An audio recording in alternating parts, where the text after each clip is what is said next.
Well, you know, when I was in Davos, Switzerland for the World Economic Forum, two names kept coming up. The two names they were most afraid of. Not afraid in a personal sense, but afraid that these people would stop their agenda, this globalist, rootless, stateless, socialist agenda, technocratic, the kind of thing that would cause Keir Starmer, the Prime Minister of the UK, to say he preferred Davos to the Westminster Parliament. Remember when Starmer said that? Let's ask you quickly, you have to choose now between Davos or Westminster?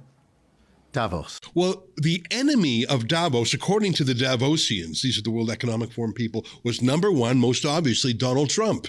He would stop so many of their schemes and stop some of their wars too, which they love. But the number two name, and it was a very close second, was Elon Musk.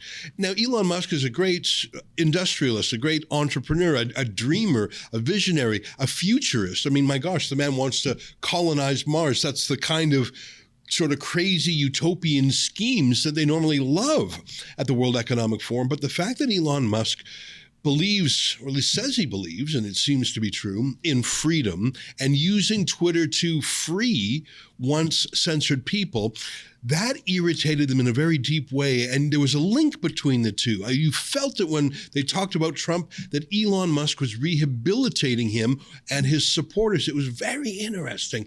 And so when I saw the other day that a billionaire tech tycoon, Pavel Durov, born in Russia, the founder of various social networks, and now the CEO of a messaging app called Telegram, when I saw that Durov, when he flew into France, purportedly at the invitation of the French President Emmanuel Macron, who said, hey, come to Paris, let's have dinner. When Durov landed at the airport, he was arrested and charged with a whole roster of crimes allegedly being perpetrated by his social media app called Telegram.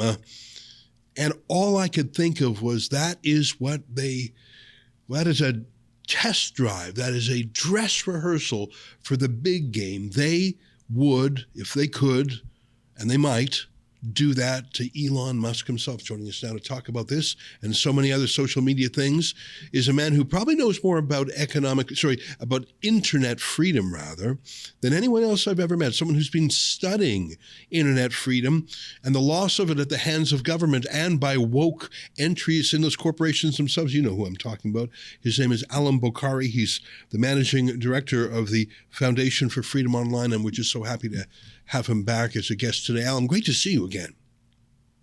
Great to see you, Ezra. Do you agree with the World Economic Forum delegates that I met with that after Donald Trump, a close second in terms of jamming their plans is Elon Musk? Do you agree with them? Should they be worried about Elon Musk? I can certainly see why they said that, and it seems very accurate. What's really frustrating to them about Elon Musk, I think, because, you know, the delegates at the World Economic Forum have a vested interest in the thing that global internet censorship is trying to protect, which is this global system of narrative control and corresponding political control. They worry that internet freedom is going to eventually undermine their political power because it'll undermine their control over narratives and over what the public of Western countries and countries around the world believe. And Elon Musk really epitomizes that, and his takeover of Twitter really epitomizes that. It really broke down this system of censorship that had been able to build up over the preceding half decade or more. And what's really frustrating to them about Elon Musk is that he's a little bit different to someone like Pavel Durov, because, you know, you mentioned Pavel Durov. Durov founded the Russia's version of Facebook. He founded Telegram. These are both big platforms with, you know, massive influence. But Elon Musk has many other companies, and he's kind of essential to Western governments. They can't just, you know, arrest him or bankrupt him or get rid of him in some other way, because, you know, just look recently at this story with the stranded astronauts. So NASA had to request help from SpaceX because they have a couple of astronauts stranded on the International Space Station because the Boeing-built spacecraft that took them there malfunctioned and can't bring them back home to Earth. So SpaceX has to come into the rescue. The government's increasingly dependent on SpaceX rockets. You go to Ukraine. Ukraine uses Starlink for a lot of their operations. So, Musk is kind of essential to the Western becoming essential to Western aerospace, to Western internet infrastructure, to Western militaries.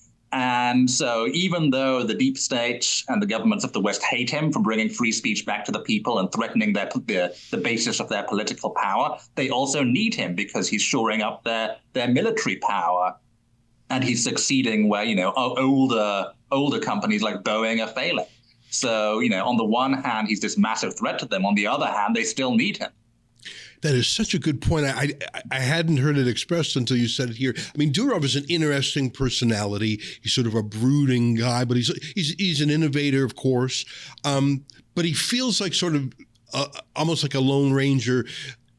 Whereas, God forbid, if Elon Musk were arrested, I could just imagine what would happen to the price of Tesla. It would plummet. SpaceX, Neuralink, all of his projects, he's responsible. His company alone sends more than 90% of all payloads from planet Earth into space. So SpaceX, the company he runs, does more space work than NASA, China, the Russian cosmonauts, all combined times 10.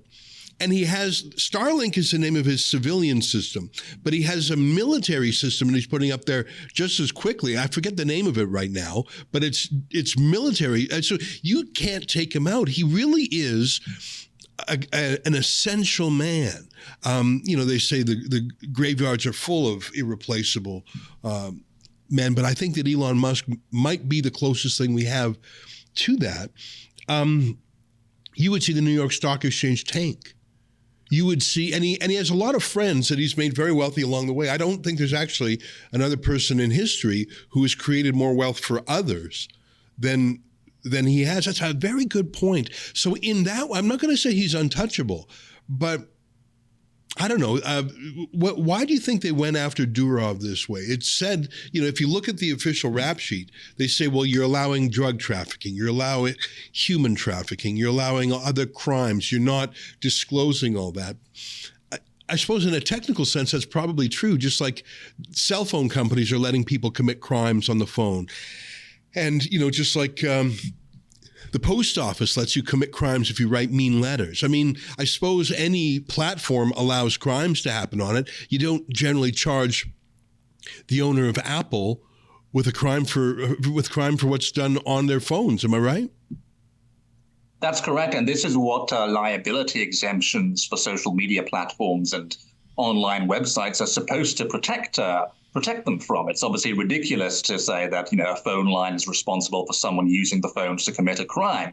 But this really epitomizes the new relationship between governments and tech platforms.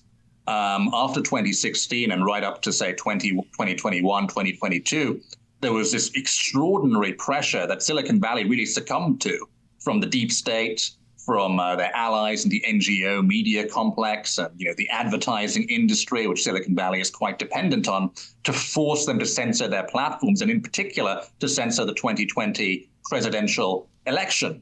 Now, Musk taking over Twitter was, the first big crack in that system that they've developed.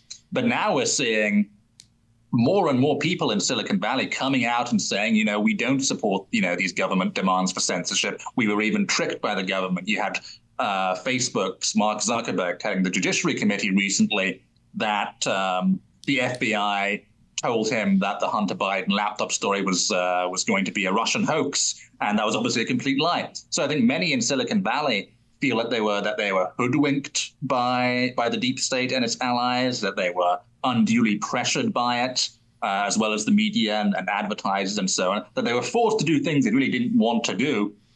But with the entire industry acting as one, it was very easy for every company to do the same thing and engage in the same kind of censorship. And I think Elon Musk, was a real sign to those people in Silicon Valley, those other people who had misgivings about what had gone on with censorship over the previous half decade, that, it was time to roll back the censorship, to come out and say they didn't support it, to come out and say they were pressured. So it's really been a massively positive development. And I think this coming presidential election is going to be far less censored than the 2020 election, although there are still holdouts like Microsoft and Google, which still have their censorship regimes in place.